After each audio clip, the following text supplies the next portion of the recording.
Christine McIntyre, and this is my husband Danny. We're from Driving Miss Daisy, Wrenclyde, which is situated just west of Glasgow up in Scotland, covering the areas of Renfrewshire and Inverclyde. Your family, you have a son, don't you? Yeah, we have a son that's currently studying in Edinburgh doing economics. So really, for the first time in almost 21 years, we have a huge big empty nest that really needed filling. And I would suggest, I'm sure you would agree with me, that going into a new venture together seemed to be the ideal solution to that. Can you tell me just a little bit about your background to give people an idea of where you've come from and how you've ended up at this point, really? Well, we owned a recruitment agency, quite a successful agency, which we had for 25 years. I'm very much involved in the growth of that business, and the opportunity came for us to sell and move on, and just stop and take stock of what we'd achieved in life. The opportunity with Driving Miss Daisy came up, and it was just an absolute perfect fit, because for myself, having worked in the business for so long, I was looking forward to the challenge of doing something new. Also, with Christine's background, it was a perfect fit. So my background, actually 34 years ago today, I started my student nurse training in Glasgow as a psychiatric nurse. Really was there for about 15 years, and then moved on to a new challenge of working within the voluntary sector, looking after people with dementia and their carers. Stayed there for almost 9 years, and then moved into the business with Danny doing care recruitment. We bought over a care agency. Unfortunately, both of my parents developed dementia, so I took a sabbatical from the business to look after them.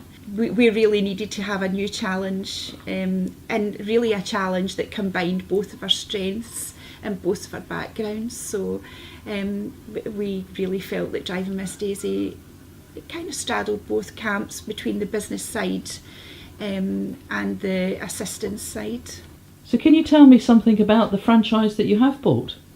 Yes, well, I found Driving Miss Daisy when I was looking for business opportunities, just as I would have done in my normal business day, and I found the brand Driving Miss Daisy, and right away, as soon as I had found even the logo, I actually sent a link to Christine saying, "This is you."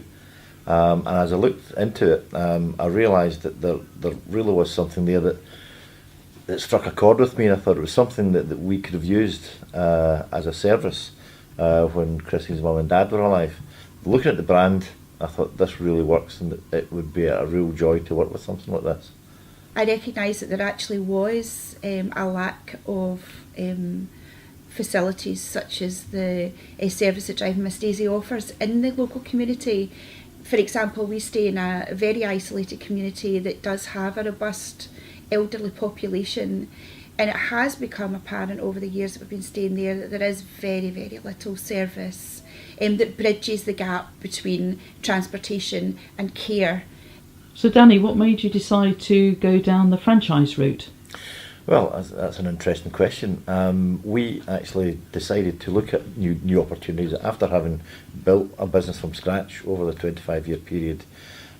We decided that when we looked at Driving Miss Daisy, the franchise idea was that it was a business in a box for us, that any issues we were going to have, we could go back to head office and find the answers there and find the support to help us develop the business. I also liked it because it's a fairly new concept. It is a new concept in Scotland, certainly. And as I researched it and looked at the amount of franchises there is in England, obviously having come over from New Zealand too, that's very, very successful. And there was a huge opportunity for us to grow that and be part of that journey. Christine, can I ask how you raised the finance for buying the Driving Miss Daisy franchise? Yeah, well, having sold our business within the west of Scotland, we were in a very fortunate position that we were able to self-finance that. However, we had actually looked at financing it through different options, for example, through the banks or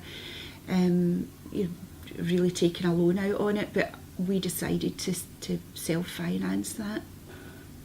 How do you feel about the fact, Danny, that it's not just about buying the franchise that you have to consider when setting up a Driving Miss Daisy franchise, or any franchise come to that? Well, I think it's important to realise that it's not about making the initial investment, it's about investing your time and your effort.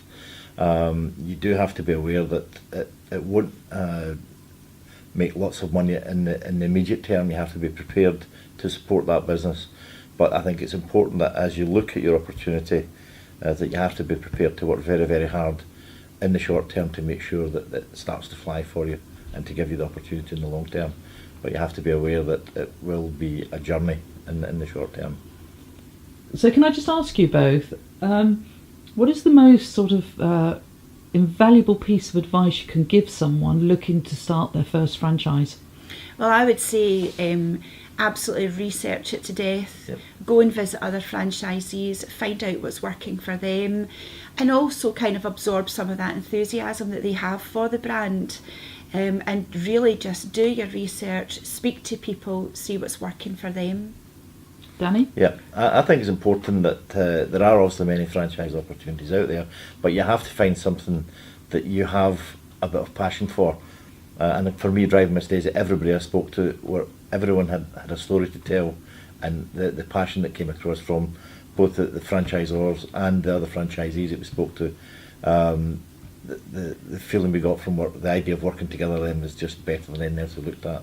Yep. And it's a great opportunity.